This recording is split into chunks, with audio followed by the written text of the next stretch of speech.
శరవేగంగా కొనసాగుతున్న రాజన్న ఆలయ పునరుద్ధరణ పనులు.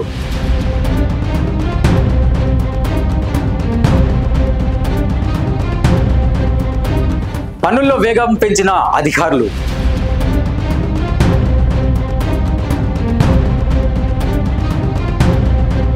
రాజన్న భక్తులకు భీమన్న ఆలయంలో దర్శనాలు కల్పిస్తున్న పండితులు.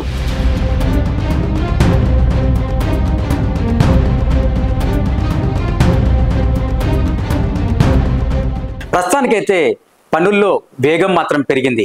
సాధ్యమైనంత త్వరగా ఈ పనులను పూర్తి చేసేందుకు అధికారులు చొరవ తీసుకుంటున్నారు. మరోవైపు భీమన్న ఆలయంలో కూడా భక్తులకు ఎలాంటి ఇబ్బందులు తలెత్తకుండా అటు చర్యలు కూడా తీసుకున్నారు. ఈ అన్ని పనులను కూడా స్థానిక ఎమ్మెల్యే ఆది శ్రీనివాస్ పర్యవేక్షిస్తున్నట్టుగా స్థానికులు చెప్తున్నారు. దక్షిణ కాశీగా పేరుగాంచిన ఆలయం మన రాజన్న ఆలయం. స్థానిక ఎమ్మెల్యే ప్రభుత్వ విప్ ఆది శ్రీనివాస్ పర్యవేక్షణలో ఆలయ విస్తరణ పనులు చాలా చురుగ్గా జరుగుతున్నాయి. కోరిన కోరికలు తీర్చే కోడి ముక్కుల వాడిగా పేరుగాంచిన దేవుడు వేమ్లవాడ రాజన్న. లక్షలాది కుటుంబాల ఇలవేల్పుగా బాసిల్లుతున్న రాజన్న ఆలయం మాత్రం ఆశించినంతగా అభివృద్ధి చెందలేదు. ఉమ్మడి రాష్ట్రంతో పాటు ఇటు 10 ఏళ్ల స్వరాష్ట్ర పాలనలోనూ అదే పరిస్థితి. అయితే రేవంత్ సర్కార్ అధికారంలోకి వచ్చాక రాజన్న ఆలయ అభివృద్ధికి అడుగులు పడ్డాయి.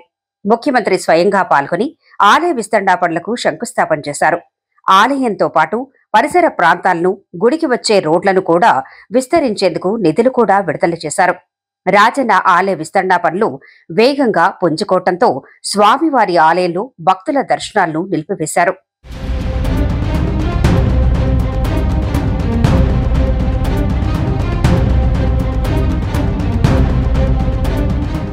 కేవలం మూల విరాట్కు నిత్య కైంకర్యాలు, చతుష్కాల పూజలు యథావిధిగా జరుగుతున్నాయి. అయితే కూల్చివేతలు జరుగుతున్నందున భీమేశ్వర స్వామి ఆలయంలో స్వామివారికి భక్తులు ఆర్జిత సేవలు, మొక్కులు చెల్లించేందుకు ఏర్పాట్లు చేశారు. కోడి మొక్కులు, శివ కళ్యాణం లాంటి కార్యక్రమాలతో అన్ని సేవలకు ప్రత్యామ్నాయాలు చూపించారు. అయితే అధికారులు అన్ని ఏర్పాట్లు చేశామని చెప్తున్నప్పటికీ భక్తులు తీవ్ర ఇబ్బందులు పడుతున్నారు. మొక్కులు చెల్లించేందుకు వస్తున్న భక్తులకు కనీసం సమాచారం ఇచ్చేవారు కూడా లేకపోవడంతో నానాపాట్లు పడాల్సి వస్తోంది.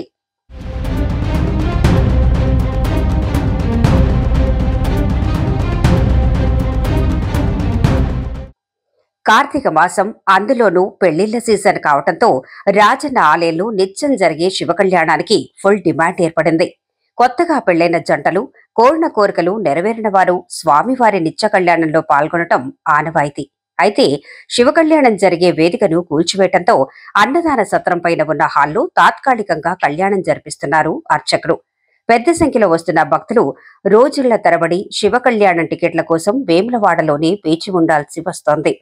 అటు క్యూలైన్ల వద్ద, ఇటు బద్దిపోచమ్మ వద్ద శివ కళ్యాణం జరిగే చోట, ఇలా వేములవాడలో అడుగు పెట్టిన దగ్గర నుంచి భక్తులు ఇబ్బందులు పడుతూనే ఉన్నారు.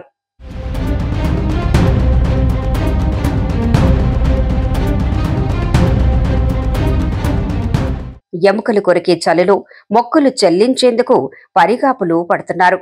మరోవైపు అధికారులేమో అన్ని ఏర్పాట్లు చేశామని చెప్తున్నారు. భక్తులేమో దైవ దర్శనం విషయంలో తాము పడుతున్న ఇబ్బందులను చెబుతుండగా అధికారులు మాత్రం ఆల్ ఈజ్ వెల్ అంటున్నారు. ఇప్పటికైనా భక్తుల రద్దీని దృష్టిలో పెట్టుకుని తాత్కాలిక సౌకర్యాలు కల్పనపై దృష్టి పెట్టాలన్నది వారి విజ్ఞప్తి.